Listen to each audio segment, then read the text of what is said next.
Hello दोस्तों, welcome back to my channel. तो आज मैं लेके आई हूँ नर्सिंग एप्टीट्यूड के इम्पॉर्टेंट क्वेश्चंस पार्ट 2। तो आज का हमारा टॉपिक है फर्स्ट एड। तो सबसे पहले हम जानते हैं कि फर्स्ट एड होता क्या है। तो जब भी किसी पर्सन को इंजरी होती है या फिर इलनेस होती है तो उसकी लाइफ को बचाने के लिए जो हम इमीडिएट केयर देते हैं उसे हम फर्स्ट एड कहते हैं। फिर आपसे पूछा जाता है कि सीपीआर क्या होता है, इसका फुल फॉर्म क्या होता है। तो सीपीआर को बोला जाता है कार्डियोपल्मोनरी रिससिटेशन। सीपीआर में 30 कंप्रेशन, उसके बाद 2 ब्रेथ, ये साइकिल होती है। तो मतलब कि 30 बार आप चेस्ट कंप्रेशन देंगे और उसके बाद 2 बार माउथ ब्रेथ देंगे और ये साइकिल चलती रहती है। उसके बाद आपसे पूछा जाता है कि ब्लीडिंग क्या होती है। तो जब भी कोई भी ब्लड वेसल ब्रेक होती है, कोई भी ब्लड वेसल जब टूट जाती है तो बॉडी के अंदर या बॉडी के बाहर जब ब्लड रिलीज होता है तो उसको हम ब्लीडिंग कहते हैं। फिर ये पूछा जाता है कि ब्लीडिंग को हम रोकने के लिए क्या करते हैं। तो इसका एक कोड वर्ड है रेड। आर का मतलब होता है रेस्ट। तो मतलब कि जब भी किसी बॉडी को ब्लीडिंग हो रही हो तो उसको हम सबसे पहले बोलेंगे कि आप रेस्ट करो। ई का मतलब होता है एलिवेट, मतलब जो इंजर्ड एरिया होता है उसको आप हार्ट लेवल से ऊपर एलिवेट करके रखो। और डी का मतलब होता है डायरेक्ट प्रेशर, मतलब जिस भी एरिया में ब्लीडिंग हो रही हो उस जगह पे हम उसको हम डायरेक्ट प्रेस करके रखते हैं ताकि ब्लीडिंग कंट्रोल रहे। उसके बाद एक ये भी पूछा जाता है सीपीआर में कि सीपीआर देते समय हम सबसे पहले क्या चेक करेंगे। कोई भी विक्टिम है वो बेहोश है तो हम सबसे पहले क्या चेक करेंगे। तो उसके लिए कोड वर्ड है CAB। सी का मतलब होता है सर्कुलेशन, ए का मतलब होता है एयरवे और बी का मतलब होता है ब्रीथिंग। ये पहले था ABC, मतलब पहले एयरवे चेक करना, फिर ब्रीथिंग चेक करना, फिर सर्कुलेशन चेक करना, लेकिन अभी ये बदल गया है। तो ये ABC से CAB हो गया। तो मतलब सबसे पहले हम उसका सर्कुलेशन चेक करेंगे। उसके बाद आपसे पूछा जाता है हेमलिच प्रोसीजर क्या होता है।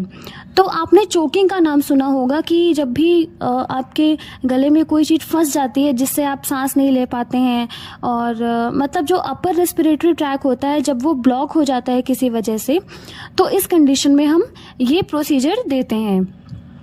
फिर हम बात करते हैं शॉक की, कि शॉक क्या होता है। तो जब भी हमारे बॉडी में जो वाइटल ऑर्गन्स होते हैं जैसे हार्ट हो गया, ब्रेन हो गया, किडनी हो गया, तो किसी भी वजह से जब इन वाइटल ऑर्गन को एनफ ब्लड नहीं मिल पाता है, एनफ ब्लड फ्लो नहीं हो पाता है बॉडी में, तो विक्टिम जो होता है वो शॉक में जाने लगता है। आपसे पूछा जाता है कि शॉक कितने टाइप का होता है। तो शॉक 5 टाइप का होता है। सबसे पहला है कार्डियोजेनिक शॉक। तो जब भी आपके हार्ट में कोई प्रॉब्लम होती है तो उस वजह से आपके बॉडी में जब एनफ ब्लड फ्लो नहीं हो पाता है, उस कंडीशन में जब पर्सन शॉक में जाता है तो उसे हम कार्डियोजेनिक शॉक कहते हैं। दूसरा है हाइपोवॉलेमिक शॉक।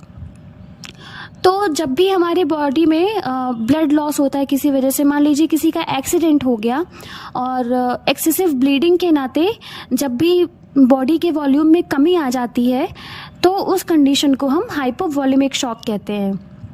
तीसरा है एनाफिलेक्टिक शॉक। तो इसमें क्या होता है कि पर्सन एलर्जिक रिएक्शन के नाते शॉक में जाता है, जैसे कि किसी इंसेक्ट ने बाइट कर लिया तो उस वजह से जब इंसान शॉक में जाता है तो उसे हम एनाफिलेक्टिक शॉक कहते हैं। चौथा है सेप्टिक शॉक। तो सेप्टिक से ही समझ में आता है कि इन्फेक्शन। तो कोई भी पर्सन जब किसी भी इन्फेक्शन की वजह से शॉक में जाता है तो उसको हम सेप्टिक शॉक कहते हैं। और लास्ट आपका है न्यूरोजेनिक शॉक। तो न्यूरो का मतलब ही समझ में आ रहा है कि नर्वस सिस्टम से रिलेटेड है। तो जब भी आपके नर्वस सिस्टम में कोई पार्ट डैमेज होता है, आपका नर्वस सिस्टम जब डैमेज होता है, इस वजह से जब इंसान जो पर्सन होता है वो शॉक में जाता है, उसको हम न्यूरोजेनिक शॉक कहते हैं। तो 2-3 पॉइंट्स आपके बचे रह गए थे। सबसे पहला ये आता है कि जब भी कोई पेशेंट जो शॉक में जाता है उसको कुछ भी खाने पीने को देना चाहिए या नहीं। तो बिल्कुल नहीं, अगर कोई पेशेंट शॉक में गया है तो उसको खाने पीने को कुछ भी नहीं देना चाहिए।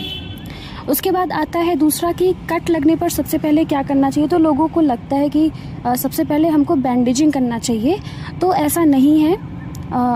जिस एरिया में कट लगा है सबसे पहले उस एरिया को आप सोप से वॉश करिए ताकि वहाँ पे इन्फेक्शन ना हो, उसके बाद ही आप बैंडेजिंग करेंगे। तीसरा आता है कि मान लो कोई विक्टिम है, आपको चेक करना है कि ब्रीदिंग हो रही है या नहीं। तो इसको चेक करने के लिए हम यूज़ करते हैं लुक, लिसन एंड फील। उसके एब्डोमेन के मूवमेंट से आप चेक करिए। उसके बाद उसके नाक के पास अपने कान को ले जाइए, आप सुनिए और फील करिए कि ब्रीदिंग हो रही है या नहीं। चौथा आता है आपका नोज़ ब्लीडिंग। तो जब भी नोज़ ब्लीडिंग होती है तो लोगों को लगता है कि पेशेंट को लेटा देंगे तो ब्लीडिंग नहीं होगी, लेकिन ऐसा नहीं है। लेटाना नहीं चाहिए क्योंकि वो जो ब्लड है आपके एयरवे में भी जा सकता है। तो नोज़ ब्लीडिंग में जो पेशेंट है उसको फॉरवर्ड थोड़ा बेंड करिए और जो उसके नॉस्ट्रल्स हैं उसको पिंच करके रखिए थोड़ी देर तक, तो नोज़ ब्लीडिंग अपने आप बंद हो जाएगी। तो फर्स्ट एड का टॉपिक आपका होता है ख़त्म। मिलते हैं अगले वीडियो में, तब तक के लिए बाय।